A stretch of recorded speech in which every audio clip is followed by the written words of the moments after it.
Hi everyone, welcome to all of you. आप सभी का मेरे यूट्यूब चैनल शिवा ज्ञान पाठशाला में स्वागत है। दोस्तों, आप सभी कैसे हैं? उम्मीद करते हैं कि आप सभी अच्छे होंगे और आप अपने एग्ज़ाम की प्रिपरेशन भी बहुत ही अच्छे ढंग से कर रहे होंगे। तो दोस्तों, स्वागत है आप सभी का हमारे चैनल शिवा ज्ञान पाठशाला में। अगर आप भी बीएससी सेकेंड सेमेस्टर में हैं और जूलॉजी के unit 2 enzyme action and regulation को लेकर टेंशन में है तो रुकिए, आज की यह वीडियो आपकी किस्मत बदलने वाली है। दोस्तों, थंबनेल पर देखा ना, 75 में से 75 नंबर पक्के। ये कोई हवाई बात नहीं है। आज के इस एक लेक्चर में हम कवर करने जा रहे हैं टॉप 50 प्लस VIMP MCQ, यानी 50 से ऊपर MCQ, ठीक है, जो पिछले कई सालों से बार बार यूनिवर्सिटी एग्जाम में पूछे जा रहे हैं और इस साल भी इनके आने के चांसेस 100% है। ठीक है, तो दोस्तों, आप चाहे किसी भी यूनिवर्सिटी से, आप BSc सेकेंड सेमेस्टर के छात्र हैं और आपका सब्जेक्ट जूलॉजी है और आपका जो एग्जाम है MCQ बेस होना है, तो वीडियो आपके लिए महत्वपूर्ण साबित होगा। दोस्तों, वीडियो को शुरू से लेकर अंत तक जरूर देखिएगा, वीडियो को बीच में स्किप मत करिएगा, नहीं तो आपको क्या है कि आपके 75 में से 75 का जो टारगेट है वो कंप्लीट नहीं हो पाएगा। इससे पहले हम यूनिट 1 करा चुके हैं। यदि अभी तक आपने वो वीडियो नहीं देखा है तो सबसे पहले यूनिट 1 देखिए, फिर यूनिट 2 देखिए। इसी प्रकार से यूनिट 8 तक का आपका इंपॉर्टेंट क्वेश्चन कराया जाएगा। ठीक है, और चैनल पर पहली बार है तो चैनल को सब्सक्राइब कर लीजिएगा और बेल आइकन को प्रेस कर लीजिएगा, ताकि नेक्स्ट यूनिट भी इसी चैनल पर आने वाला है और किसी प्रकार का कोई भी इन्फॉर्मेटिव वीडियो अपलोड हो तो उसका नोटिफिकेशन आप तक पहुंच सके। इसलिए चैनल को सब्सक्राइब करके बेल आइकन को प्रेस कर लीजिएगा। तो कॉपी और पेन लेकर बैठ जाओ, क्योंकि आज सिर्फ क्वेश्चन का आंसर नहीं रटेंगे बल्कि उसके पीछे का कॉन्सेप्ट भी समझेंगे, ताकि एग्जामिनर क्वेश्चन कितना भी घुमा दे आप उसे सही करके आएँ। चलिए बिना देरी किए शुरू करते हैं आज का दमदार सेशन। क्वेश्चन नंबर फर्स्ट कह रहा है, प्यारे विद्यार्थियों की enzyme speed of the chemical reaction by, enzyme रासायनिक अभिक्रिया को कैसे तेज करते हैं? तो प्यारे विद्यार्थियों, इसका करेक्ट ऑप्शन हो जाएगा ऑप्शन बी, यानी कि decreasing activation energy. Enzyme activation energy को घटाकर रासायनिक अभिक्रिया की गति को तेज कर देते हैं। ठीक है, नेक्स्ट क्वेश्चन, क्वेश्चन नंबर 2 कह रहा है कि term enzyme was given by, enzyme शब्द किसने दिया? तो एंजाइम शब्द को जो देने वाले थे उनका नाम था क्या?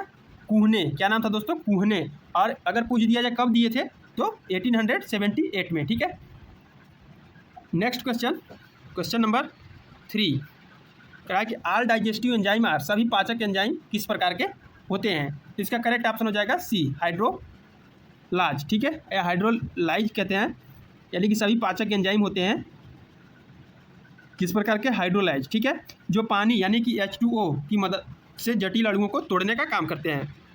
क्वेश्चन नंबर 4 कह रहा है कि सलाइवा हैज द एंजाइम, यानी कि लार में कौन सा एंजाइम पाया जाता है?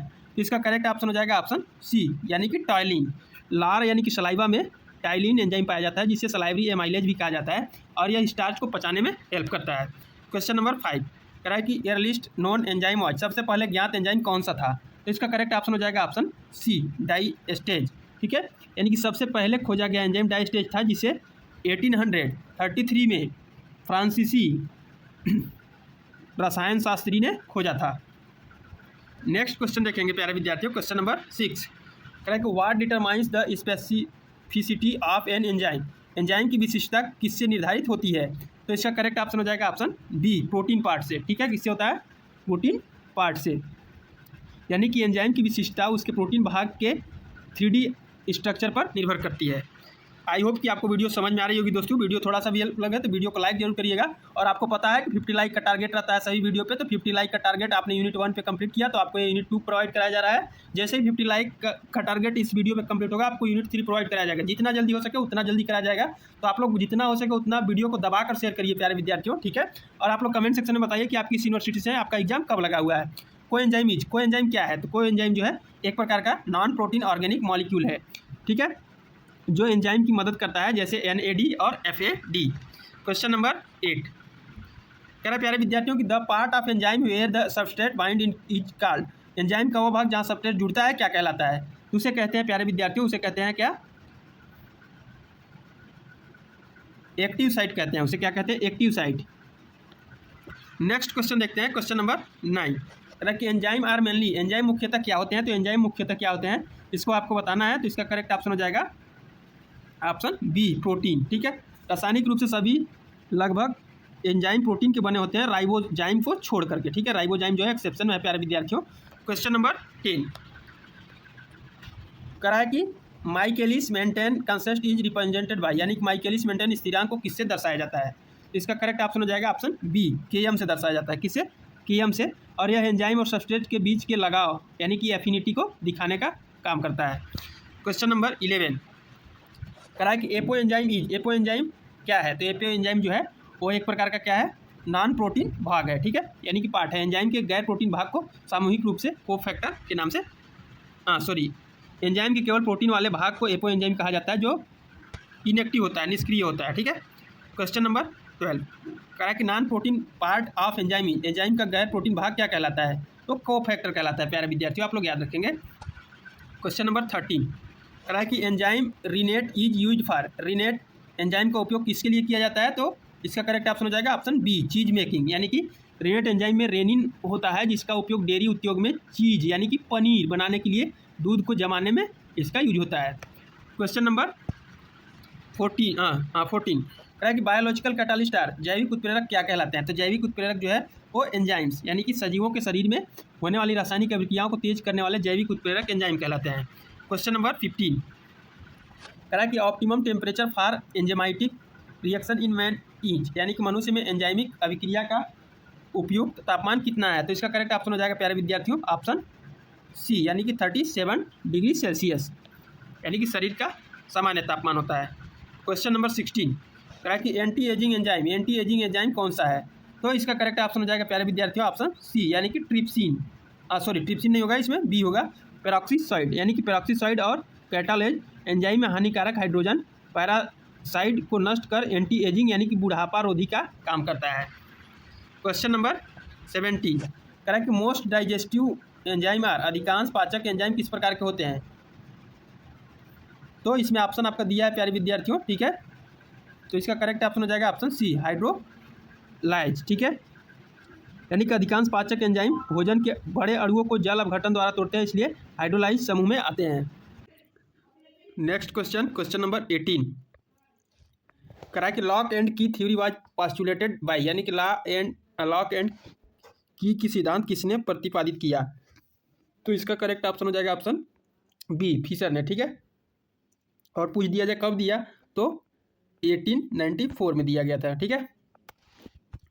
नेक्स्ट क्वेश्चन नंबर 19 करा vitamin act as during cellular respiration, कोशिकीय श्वसन के दौरान विटामिन किस रूप में कार्य करते हैं। तो इसका करेक्ट ऑप्शन हो जाएगा प्यारे विद्यार्थियों ऑप्शन सी, यानी कि कोएंजाइम। कोशिकीय श्वसन में विटामिन, विशेषकर विटामिन बी कॉम्प्लेक्स कोएंजाइम के निर्माण खंड के रूप में कार्य करते हैं, ठीक है। क्वेश्चन नंबर 20 करा कि which enzyme help in curding of milk, दूध को फाड़ने में कौन सा एंजाइम सहायक होता है। तो इसका करेक्ट ऑप्शन हो जाएगा ऑप्शन बी, रेनिन, ठीक है। रेनिन जो होता है एंजाइम शिशुओं के पेट में दूध के प्रोटीन यानी कि केसिन को फाड़कर या जमाकर पचाने का काम करता है। Question number 21 which of the following is not a pro enzyme, यानी कि निम्नलिखित में से कौन सा प्रो एंजाइम नहीं है। तो इसका करेक्ट ऑप्शन हो जाएगा ऑप्शन सी, प्यारे विद्यार्थियों इसमें सी होगा, ठीक है, यानी कि ट्रिप्सिनोजन, पेप्सिनोजन और क्राइमोट्रिप्सिनोजन निष्क्रिय प्रो एंजाइम यानी कि प्रीकर्सर है, जबकि रेनिन सक्रिय रूप है। क्वेश्चन नंबर 22 लॉक एंड की थ्योरी वाज गिवन बाय, यानी कि लॉ एंड की सिद्धांत किसने दिया। तो इसका करेक्ट ऑप्शन हो जाएगा ऑप्शन बी। ये क्वेश्चन रिपीटेड है, ठीक है। इसमें कोहने नहीं होगा, इसमें फिशर होगा, एमिल फिशर, ठीक है। क्वेश्चन नंबर 23 कह रहा है प्यारे विद्यार्थियों कि enzyme operate at their best temperature, enzyme सबसे अच्छे किस तापमान पर कार्य करते हैं। तो इसका करेक्ट ऑप्शन हो जाएगा ऑप्शन बी, 25 अंश सेल्सियस से 25 अंश सेल्सियस से 40 सेल्सियस के बीच में, ठीक है। सर्वोत्तम और तीव्र गति से कार्य करते हैं। क्वेश्चन नंबर 24 कह रहा है कि मेन फीचर ऑफ एंजाइम की मुख्य विशेषता क्या है। तो इसका करेक्ट ऑप्शन हो जाएगा ऑप्शन बी, एक्सीलरेट रिएक्शन, ठीक है। एंजाइम का मुख्य कार्य बिना खुद बदले रासायनिक अभिक्रिया की दर को तेज करना होता है। नेक्स्ट क्वेश्चन देखेंगे, क्वेश्चन नंबर 25 कह रहा है कि Nobel prize for enzyme discovery, enzyme की डिस्कवरी के लिए नोबेल पुरस्कार किसे मिला। तो बुखनर को मिला। किसे मिला, बुखनर को, या बुचनर कह सकते हैं आप लोग, जो पढ़ना होगा पढ़ सकते हैं। इनका पूरा नाम एडवर्ड बुचनर यानी बुखनर था, को बिना जीवित कोशिकाओं यानी कि ईस्ट के फर्मेंटेशन की खोज के लिए नोबेल पुरस्कार मिला था। क्वेश्चन नंबर 26 को enzyme involve in hydrogen transfer, यानी कि हाइड्रोजन ट्रांसफर में कौन सा कोएंजाइम शामिल है। तो इसका करेक्ट ऑप्शन हो जाएगा option A, NAD+ and NADP+, जो है हाइड्रोजन और इलेक्ट्रॉन को एक जगह से दूसरी जगह ट्रांसफर करने वाले मुख्य कोएंजाइम है। क्वेश्चन नंबर 27 कह रहा है प्यारे विद्यार्थियों की DNA ligating enzyme is, DNA जोड़ने वाला एंजाइम कौन सा है? तो इसका करेक्ट ऑप्शन हो जाएगा ऑप्शन बी, लाइगेज है। ठीक है, यानी क्या है? Ligase. Question number 28, hydrolysis of starch is done by, starch का अपघटन किससे होता है? तो स्टार्च का जो अपघटन है वो डाइस्टेज से होता है। किससे होता है? डाइस्टेज से, यानी कि स्टार्च का जल अपघटन डाइस्टेज या एमाइलेज एंजाइम द्वारा किया जा सकता है। क्वेश्चन नंबर 29, करा कि protein part of enzyme is, एक क्वेश्चन रिपीटेड है प्यारे विद्यार्थियों, तो इसका करेक्ट ऑप्शन हो जाएगा ऑप्शन बी, एपो एंजाइम। ठीक है। क्वेश्चन नंबर 30, करा कि फर्स्ट प्यूरिफाइड एंजाइम वाज, सबसे पहला शुद्ध एंजाइम कौन सा था? तो इसका करेक्ट ऑप्शन हो जाएगा ऑप्शन सी, यूरिएज। सबसे पहले क्रिस्टलीकृत और शुद्ध रूप से अलग किया गया एंजाइम यूरिएज था, जिसे जेम्स समनर ने अलग किया था। क्वेश्चन नंबर 31, एंजाइम कर्डिंग मिल्क, दूध जमाने में कौन सा एंजाइम मदद करता है? तो इसका करेक्ट ऑप्शन हो जाएगा ऑप्शन सी, रेनिन। दोस्तों ये रेनिन वाला क्वेश्चन बार बार आ रहा है, यानी कि दूध को जमाने या दही चीज में बदलने का कार्य रेनिन एंजाइम कार्य करता है। ठीक है, तो आप लोग अच्छे से सभी क्वेश्चन को ध्यान में रखेंगे, क्योंकि सभी क्वेश्चन के पीछे बहुत सारा रिसर्च है, पिछले कई सालों का पेपर को देखते हुए क्वेश्चन तैयार किए गए हैं। फंक्शनल प्रोटीन सार, यानी कि कार्यात्मक प्रोटीन क्या होते हैं? तो जो कार्यात्मक प्रोटीन होते हैं वो होते हैं प्यारे विद्यार्थियों एंजाइम्स। ठीक है, शरीर में संरचना बनाने के बजाय जैविक कार्यों को संचालित करने वाले कार्यात्मक प्रोटीन एंजाइम होते हैं। क्वेश्चन नंबर 33, कह रहा है कि हीमोग्लोबिन इज, हीमोग्लोबिन क्या है? तो हीमोग्लोबिन जो है एक प्रकार का क्रोमोप्रोटीन है। क्या है? क्रोमोप्रोटीन, या इसे संयुग्मी प्रोटीन भी कहा जाता है, जिसमें आयरन पिगमेंट जुड़ा होता है। यह एंजाइम नहीं है। नेक्स्ट क्वेश्चन, क्वेश्चन नंबर 34, कह रहा है कि एंजाइम आर मेनली, एंजाइम मुख्यतः क्या होते हैं? तो एंजाइम जो है मुख्यतः होते हैं दोस्तों क्या होते हैं? तो प्रोटीन होते हैं। क्या होते हैं? प्रोटीन, यानी कि रासायनिक और संरचनात्मक रूप से एंजाइम मुख्य रूप से प्रोटीन होते हैं। क्वेश्चन रिपीटेड है। क्वेश्चन नंबर 35, कह रहा है कि enzyme are sensitive to, enzyme किसके प्रति संवेदनशील होते हैं? तो इसका करेक्ट ऑप्शन हो जाएगा ऑप्शन ए, यानी कि पीएच एंड टेम्परेचर। एंजाइम अपनी क्रियाशीलता के लिए पीएच और तापमान दोनों के प्रति अत्यधिक सेंसिटिव होते हैं। क्वेश्चन नंबर 36, कह रहा है कि एक्टिव साइट ऑफ एंजाइम, ये एंजाइम का सक्रिय स्थल क्या करता है? तो एंजाइम का जो सक्रिय स्थल है वो बाइंड सबस्ट्रेट। ठीक है, एंजाइम का एक्टिव साइट सबस्ट्रेट अणु को अपने साथ मजबूती से जोड़ने का काम करता है। नेक्स्ट क्वेश्चन देखेंगे, क्वेश्चन नंबर 37, कह रहा है कि एंजाइम क्लासिफिकेशन ग्रुप्स, यानी कि एंजाइम वर्गीकरण में कितने समूह होते हैं?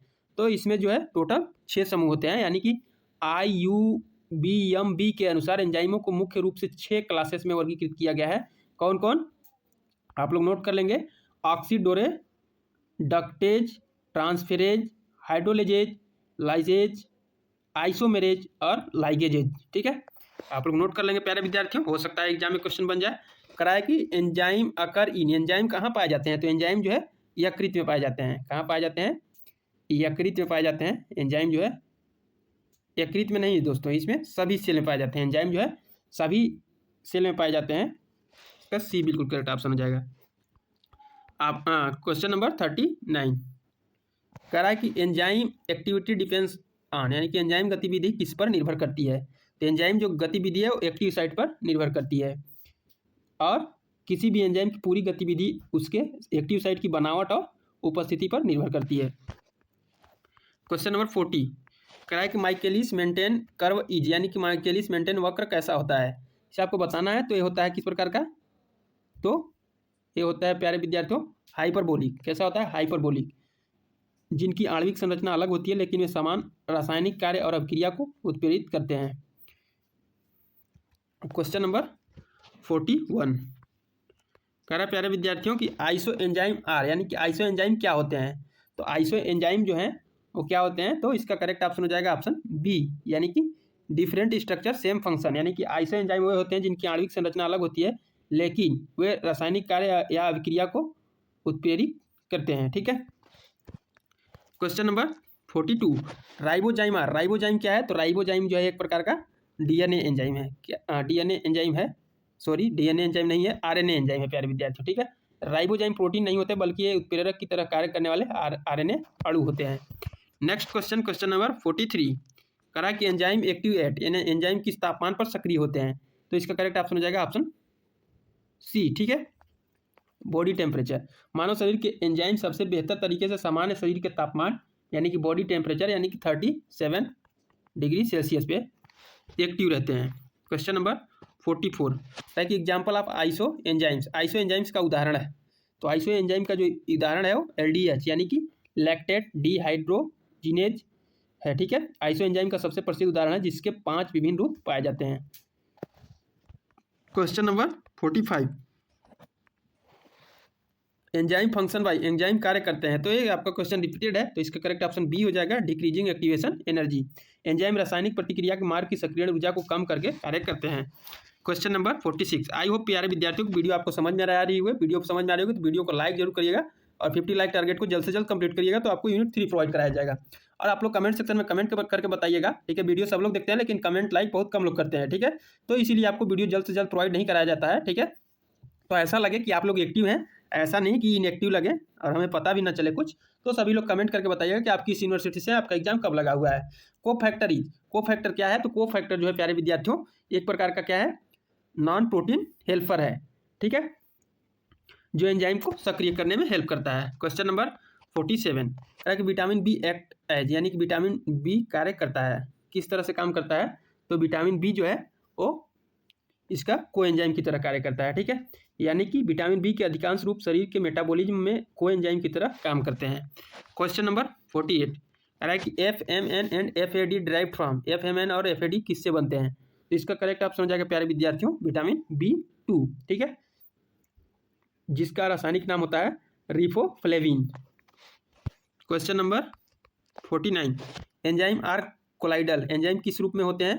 तो इसका करेक्ट ऑप्शन हो जाएगा ऑप्शन सी, ठीक है, कोलाइड, यानी कि अपने बड़े आणविक आकार और प्रोटीन प्रकृति के कारण एंजाइम जलीय घोल में कोलाइड के रूप में व्यवहार करते हैं।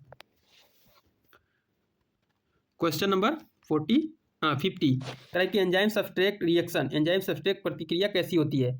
इसका करेक्ट ऑप्शन हो जाएगा ऑप्शन बी, रिवर्सिबल, ठीक है, यानी कि रिवर्सिबल होती है, यानी वे दोनों दिशाओं में चल सकती हैं। क्वेश्चन नंबर 51 है कि एंजाइम फंक्शन इज, एंजाइम का कार्य है, एंजाइम का कार्य क्या है? तो चेंज रिएक्शन रेट। एंजाइम का मुख्य कार्य रासायनिक अभिक्रिया की दर को बदलना बढ़ाना होता है, यह खुद समाप्त नहीं होता है।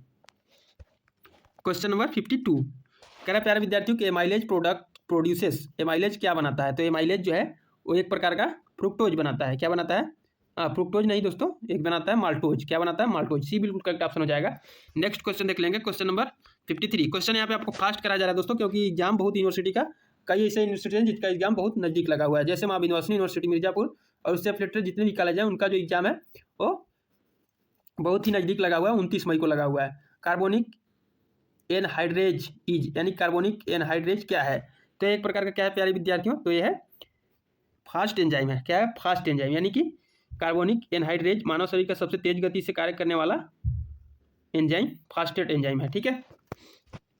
क्वेश्चन नंबर 54 करा कि enzyme are polymer of, enzyme किसके बहुलक है? तो एंजाइम जो है वो किसके बहुलक है? एमिनो एसिड के। इसके दोस्तों एमिनो एसिड के बहुलक हैं। नेक्स्ट क्वेश्चन देखेंगे, क्वेश्चन नंबर 55 करा कि main feature of enzyme, enzyme की मुख्य विशेषता क्या है? तो एंजाइम की मुख्य विशेषता जो है वो क्या है प्यारे विद्यार्थियों? रिमेन्स अनचेंज्ड, ठीक है, यानी कि अभिक्रिया के समाप्त होने के बाद भी एंजाइम के भार और रासायनिक संरचना में कोई बदलाव नहीं होता, अर्थात वह अपरिवर्तित रहता है। नेक्स्ट क्वेश्चन देखेंगे, क्वेश्चन नंबर 56 करा कि यूरिएज एक्ट ऑन, यानी कि यूरिएज किस पर कार्य करता है? तो इसका करेक्ट ऑप्शन हो जाएगा ऑप्शन बी, यूरिया, ठीक है। यूरिएज जो है एंजाइम अत्यधिक विशिष्ट होता है जो केवल यूरिया को अमोनिया और CO2 में तोड़ने का कार्य करता है। Question number 57 enzymes essential because, enzyme आवश्यक है क्योंकि, तो इसका करेक्ट ऑप्शन बी हो जाएगा कैटालाइज रिएक्शन। एंजाइम जीवन के लिए अनिवार्य है क्योंकि इस शरीर के अंदर की धीमी अभिक्रियाओं को अत्यधिक तीव्र गति से कैटालाइज या उत्प्रेरित करने में हेल्प करती है।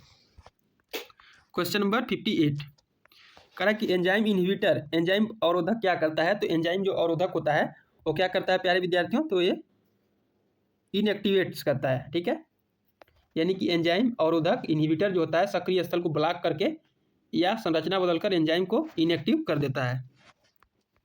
क्वेश्चन नंबर 59 जाइमेज डिस्कवर्ड बाय, जाइमेज किसने खोजा? तो जाइमेज को जो खोजने वाले थे उनका नाम था बुखनर। क्या था दोस्तों? बुखनर, यानी कि ईस्ट कोशिका से जाइमेज एंजाइम परिसर की खोज एडवर्ड बुखनर ने की थी। क्वेश्चन नंबर 60 करा कि एलोस्टेरिक कंपाउंड, एलोस्टेरिक यौगिक क्या है? तो तो एक प्रकार का क्या है दोस्तों, तो ये है रेगुलेट्स एंजाइम है, ठीक है। एलोस्टेरिक यौगिक एंजाइम के सक्रिय स्थल के अलावा किसी अन्य साइट पर जुड़कर एंजाइम की क्रियाशीलता को रेगुलेट या नियंत्रित करने में हेल्प करता है। Question number 61, correct temperature effect, तापमान प्रभाव क्या होता है। तो तापमान जो प्रभाव है वो क्या होता है, तो डबल रेट होता है, ठीक है। सामान्य तापमान में प्रति 10 डिग्री सेल्सियस की वृद्धि होने पर अभिक्रिया की दर जो है डबल हो जाती है जब तक एंजाइम विकृत ना हो। क्वेश्चन नंबर 62, करेक्ट को फैक्टर अटैच्ड इज, अकार्बनिक सहायक क्या है। तो ये एक प्रकार का एक्टिवेटर है प्यारे विद्यार्थियों, क्या है, activator. Next question, question number 63, इधर सब छोटे छोटे क्वेश्चन है दोस्तों, फास्ट करा देते हैं। एनएडी इज, एनएडी क्या है। तो एनएडी जो है वो एक प्रकार का कोएंजाइम है, क्या है, coenzyme. Question number 64, correct teeth of enzyme, enzyme के दांत क्या कहलाते हैं। तो एंजाइम के जो दांत हैं वो क्या कहलाते हैं, तो डीएनए कहलाते हैं, ठीक है। यानी कि कुछ संदर्भों में एक्टिव साइट को भी एंजाइम के दांत कहा जाता है क्योंकि यही सबस्ट्रेट को पकड़कर काटता है, तोड़ता है। ऑप्शन के अनुसार एक्टिव साइट न होने पर प्रोटीन भाग या को फैक्टर संदर्भ पर निर्भर है, ठीक है।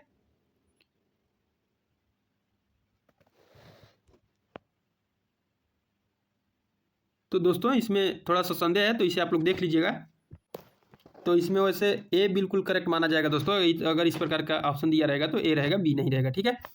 Next question, question number 65, beetle Tetam propose, beetle Tetam ने क्या दिया। तो बीडल टेटम जी जो थे उन्होंने क्या दिया, तो जीन एंजाइम हाइपोथेसिस दिया था, ठीक है। बीडल और टेटम ने न्यूरोस्पोरा पर काम करके प्रसिद्ध एक जीन एक एंजाइम परिकल्पना दी थी, ठीक है, यानी कि 1 जीन 1 एंजाइम। नेक्स्ट क्वेश्चन देखते हैं, क्वेश्चन नंबर 66, क्रोमोट्रिप्सिन का कार्य है। तो क्या है इसका कार्य, तो इसे आपको बताना है। तो इसका करेक्ट ऑप्शन हो जाएगा ब्रेक पेप्टाइड बॉन्ड, ठीक है, यानी कि ये पेप्टाइड बॉन्ड को तोड़ने का काम करता है। Question number 67, trypsin specific part, trypsin किसके लिए विशिष्ट है। तो किसके लिए विशिष्ट है प्यारे विद्यार्थियों, तो यह है प्रोटीन के लिए। ट्रिप्सिन एंजाइम छोटी आंत में प्रोटीन और पेप्टाइड्स के पाचन के लिए पूरी तरह विशिष्ट होता है, ठीक है। नेक्स्ट क्वेश्चन देख लेंगे, क्वेश्चन नंबर 68, फॉस्फेटेज एंजाइम, यानी कि फॉस्फेटेज एंजाइम क्या करता है। तो ये क्या करता है, रिमूव्स फॉस्फेट, यानी कि फॉस्फेटेज एंजाइम किसी अणु में से फॉस्फेट समूह को हटाने का कार्य करता है। Question number 69, ligase enzyme, ligase enzyme क्या करता है। तो लाइगेज जो एंजाइम है मुख्य रूप से ये ज्वाइंट डीएनए, यानी कि दो अणुओं को आपस में जोड़ना है, जैसे यह डीएनए के टुकड़ों को आपस में जोड़ने का कार्य करता है। क्वेश्चन नंबर 70, कह रहा है कि Molisch test detect, Molisch test क्या पहचानता है। तो जो पहचानता है कार्बोहाइड्रेट, यानी कि मॉलिस टेस्ट रासायनिक प्रयोगशाला में कार्बोहाइड्रेट की उपस्थिति की पहचान करने के लिए किया जाता है। Next question, question number 71, enzyme sensitive to, enzyme किसके प्रति संवेदनशील है। तो इसका करेक्ट ऑप्शन हो जाएगा option first, temperature and pH के बीच, ठीक है। तो दोस्तों आई होप कि आपको वीडियो पसंद आई होगी, ठीक है। तो दोस्तों ये थे आपके यूनिट 2 के टॉप 50 VIMP MCQ जो आपके एग्जाम में तहलका मचाने वाले हैं। अगर आपने इन 50 सवालों के कॉन्सेप्ट को अच्छे से समझ लिया तो इस यूनिट से आपका एक भी नंबर नहीं कटने वाला है, ये मेरा वादा है आपसे मेरे डियर स्टूडेंट, ठीक है। अगर आज की क्लास से आपको सच में वैल्यू मिली हो, कॉन्सेप्ट चमका हो, तो वीडियो को लाइक जरूर करना, और 50 लाइक जैसे टारगेट कंप्लीट होगा आपको यूनिट 3 प्रोवाइड कराया जाएगा। और माँ विंध्यवासिनी वाले जितने स्टूडेंट हैं, चाहे आप किसी भी यूनिवर्सिटी से हैं, माँ विंध्यवासिनी वालों का जो है 29 मई को लगा हुआ है, तो वे लोग परेशान ना हो, आपको ये पूरा कंप्लीट वीडियो करा दिया जाएगा। तो ज़्यादा से ज़्यादा वीडियो को लाइक जरूर करें, अपने कॉलेज के व्हाट्सएप ग्रुप और दोस्तों के साथ इसे शेयर करो ताकि उनकी भी मदद हो सके। और हाँ, अगर चैनल पर पहली बार है, नए हैं, तो सब्सक्राइब बटन को दबाकर बेल आइकन ऑन कर लो, क्योंकि बाकी यूनिट्स के भी टॉप MCQ बहुत जल्द आने वाले हैं। तो मेहनत करते रहिए, मुस्कुराते रहिए, और सभी लोग टेलीग्राम ज्वाइन कर लीजिएगा। टेलीग्राम चैनल का लिंक वीडियो के डिस्क्रिप्शन में दिया हुआ है। मिलते हैं अगले धमाकेदार सेशन में, तब तक के लिए ऑल द वेरी बेस्ट। जय हिंद, जय भारत।